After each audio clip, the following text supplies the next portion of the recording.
दोनों यहाँ कैलाश मार्ग पर?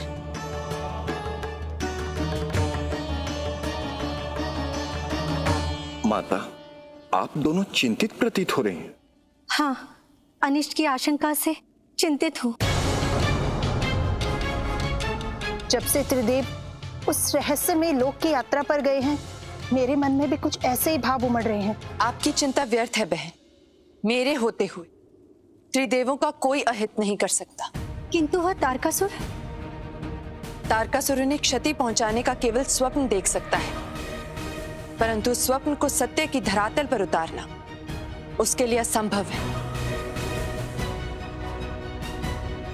चारों सनत कुमारों का भी कहीं कुछ पता नहीं चल रहा।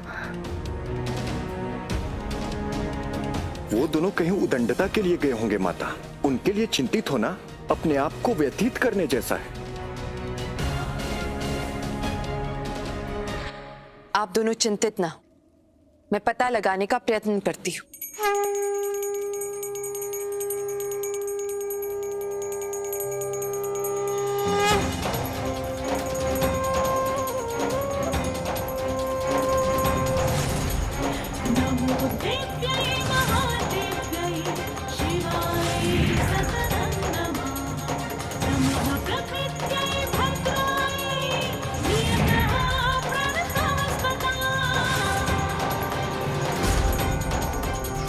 दिखे?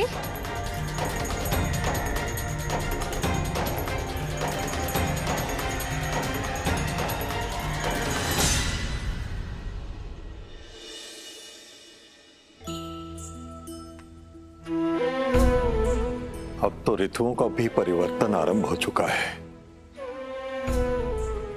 अब और कब तक प्रतीक्षा करनी पड़ेगी अपने पुत्रों के इस पिता को? न कोई समाचार, न कोई संदेश, न ही कोई जानकारी। पिता का मन बार बार आशंकाओं से घिर जाता है। न जाने तुम लोग कहाँ होगे, कैसे होगे, किस ग्रह पर होगे। उस ग्रह की दूरी पृथ्वी से कितनी होगी, कुछ भी तो ज्ञात नहीं इस पिता को, कुछ भी तो ज्ञात नहीं। नारायण नारायण। प्रणाम देवर्षि। प्रणाम ऋषिवर। देवर्षि, आप यहाँ? ऋषिवर, चिंता चिता के समान होती है, चिंता त्याग दीजिए। देवर्षि, पिता हूं, पाषाण नहीं। कहना सहज है, किंतु चिंता तो स्वाभाविक है देवर्षि। आप सत्य कह रहे हैं ऋषिवर, किंतु आप त्रिदेव के पिता हैं। हाँ देवर्षि, किंतु है तो वो बालक ही ना। उनका केवल स्वरूप बालक का है ऋषिवर, शक्तियां वही त्रिदेव वाली। उनके लिए ब्रह्मांड को नापना अथवा किसी ग्रह का पता लगाना ना तो कठिन है और ना ही असंभव। वो शीघ्र ही नील वृक्ष का पुष्प लेकर लौट आएंगे। नमामि शमीशान निर्वाण रूपं विभुज्ञापकं ब्रह्मवेद स्वरूपं चिदाकाशमाकाशवासं भजेऽहं निराकारमोङ्कारमूलं तुरीयं विराधानकोटितमीशं गिरीशं करालं महाकालकालं कृपालं गुणागारसंसारपारं नतोऽहम्।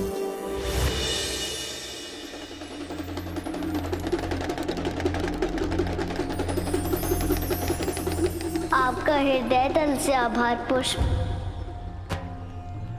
भ्राता शिव की साधना सफल हुई। अब माता हमें सर्वांग स्वस्थ रूप में प्राप्त हो जाएंगी भ्राता नारायण। हाँ भ्राता देव, माता के स्पर्श का अभाव अब समाप्त हो जाएगा।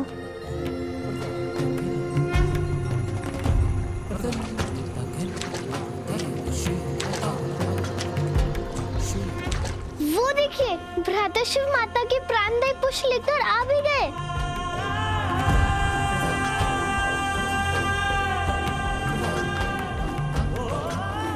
भ्राताओं, आप शीघ्र चलते हैं माँ के पास।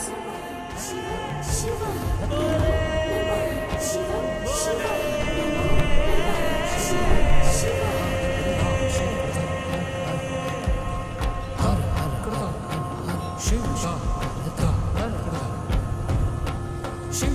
हर हर हर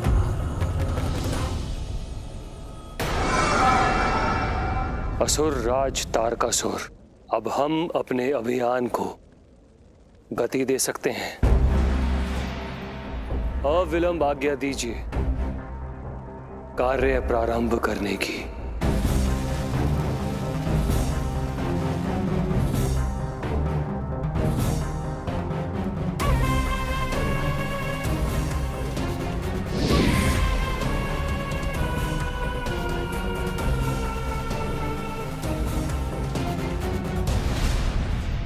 ये तो बहुत सुंदर है। ये देखने में जितना प्यारा है उतना ही चमत्कारी और सुरीला भी है असुरराज।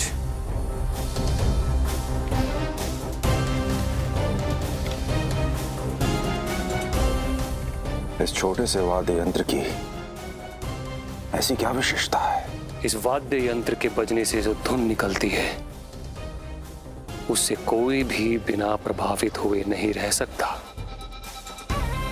3 बार बजते ही इसका चमत्कार प्रारंभ हो जाएगा। संपूर्ण वातावरण में एक ऐसी वायु का संचार होगा कि व्यक्ति, प्रकृति, पशु, वस्तु सब हमारे दास बन जाएंगे।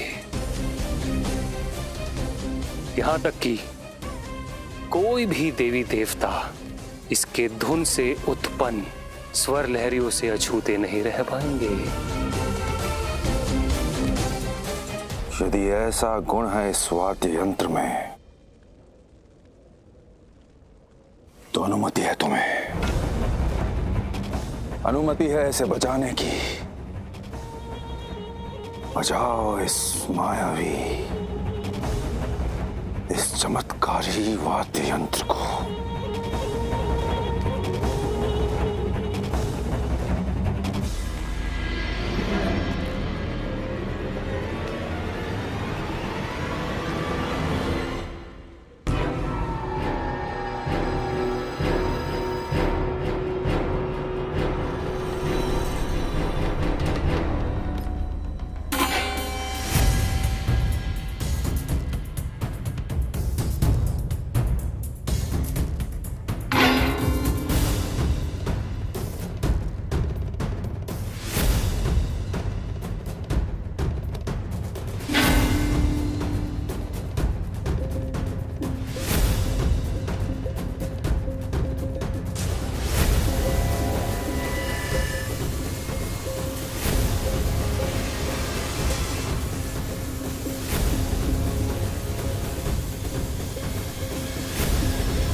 भ्राताश्री, यहाँ तो कुछ भी नहीं है।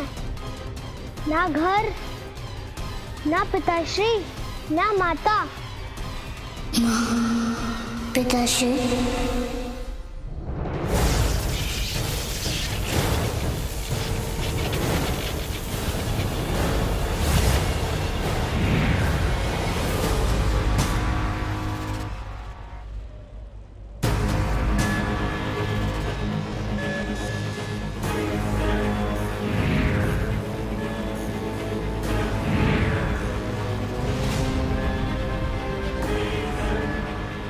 अब सत्ता हमारे हाथ में है असुरराज।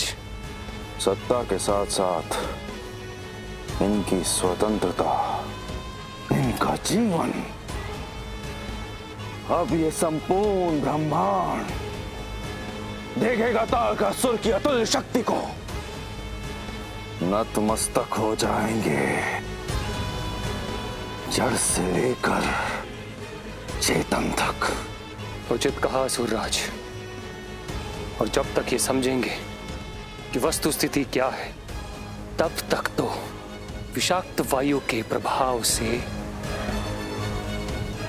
ये अपना अस्तित्व खो देंगे। आप कहाँ हैं माँ? हम आपके प्राणदायी पुष्प लेकर आ गए माँ। माँ, पिताश्री।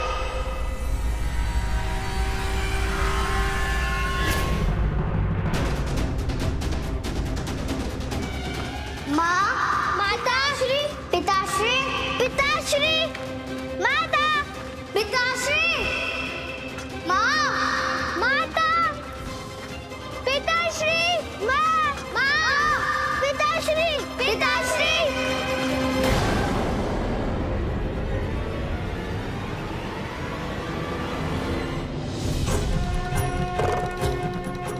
यदि आपको मेरी हंसी अपमान और उपहास का सरदंश लग रही है, तो अविलंब चले जाइए।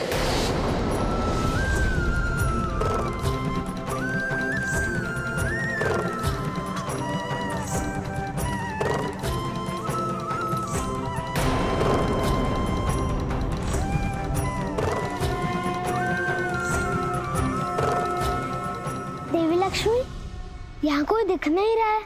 सबके सब प्राणी लुप्त का हो गए हैं। और जो धरती अब तक हरी भरी थी, वो बंजर कैसे हो गई? तारकासुर के षड्यंत्र के कारण श्री नारायण।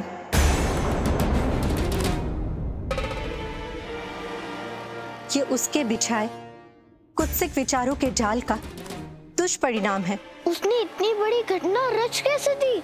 मय दानव के साथ मिलकर उसने एक ऐसी मायावी मणि का निर्माण कर सबको छाया में परिवर्तित कर उसी मणि में बंदी बनाकर डाल दिया है।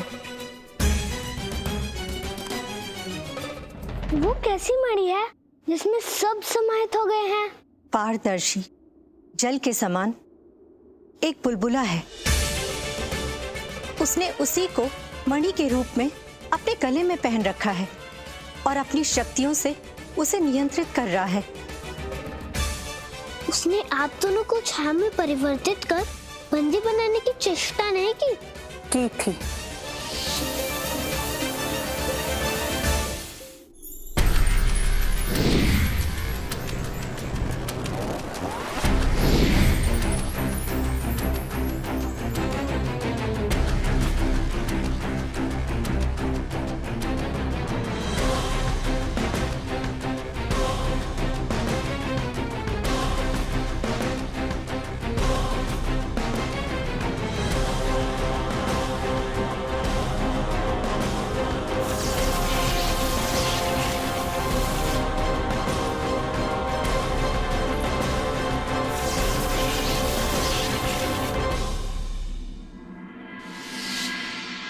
फिर आप कैसे बच गई? सर्वोच्च शक्तियों को मायावी संसार के बंधन में बांधना संभव नहीं। आप तीनों इस सृष्टि के रचयिता हैं, पालन करता हैं। आप सभी स्वयंभू हैं। आपके कारण ये संसार है। हम तीनों आपकी शक्ति हैं, प्रकृति हैं।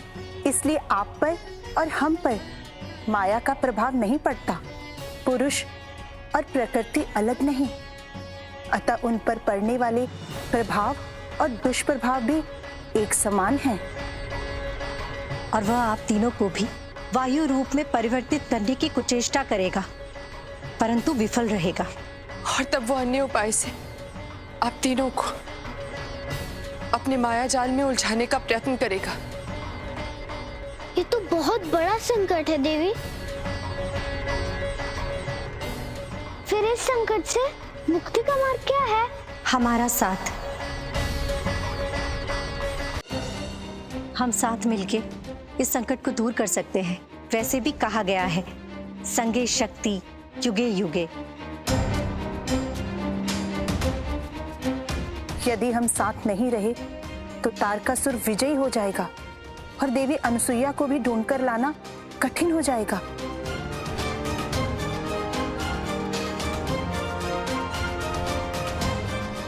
निराशाजनक बातें मत कहिए। उन्हें ढूंढकर उनका यह पुत्र शिव लाएगा।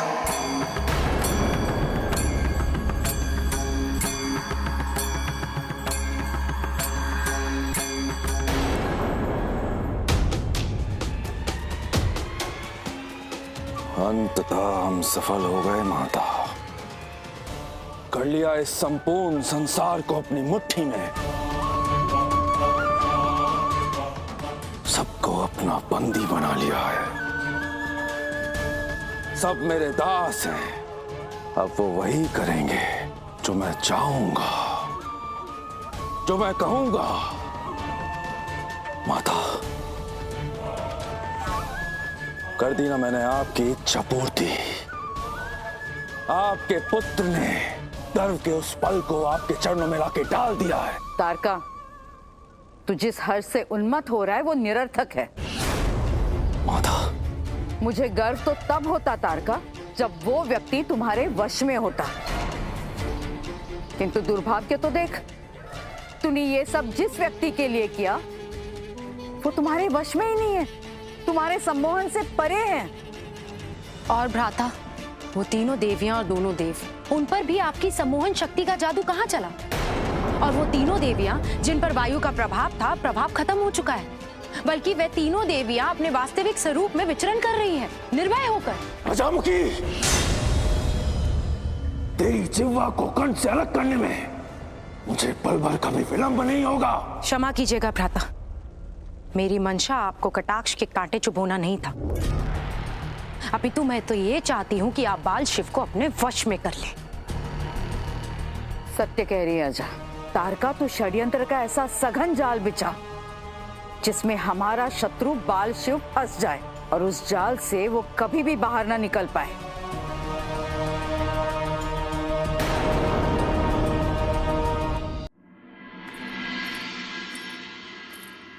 बात समझने की चेष्टा कीजिए मित्र।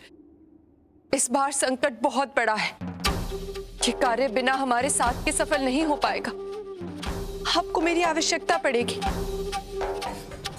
अन्यथा आप अकेले तारकासुर की योजना को ध्वस्त नहीं कर पाएंगे। बहन पार्वती सही कह रही हैं। हट छोड़ दीजिए बाल शिव। भ्राता शिव, आपको अपने मित्र की बात मान लेनी चाहिए। अनुभव की बातों को मान लेने में ही कल्याण होता है भ्राता शिव। मैं किसी दूसरे के अनुभव पर कार्य नहीं करूंगा। मुझे अपने माँ को ढूंढने के लिए किसी और की सहायता नहीं चाहिए। मैं अकेला सक्षम हूँ।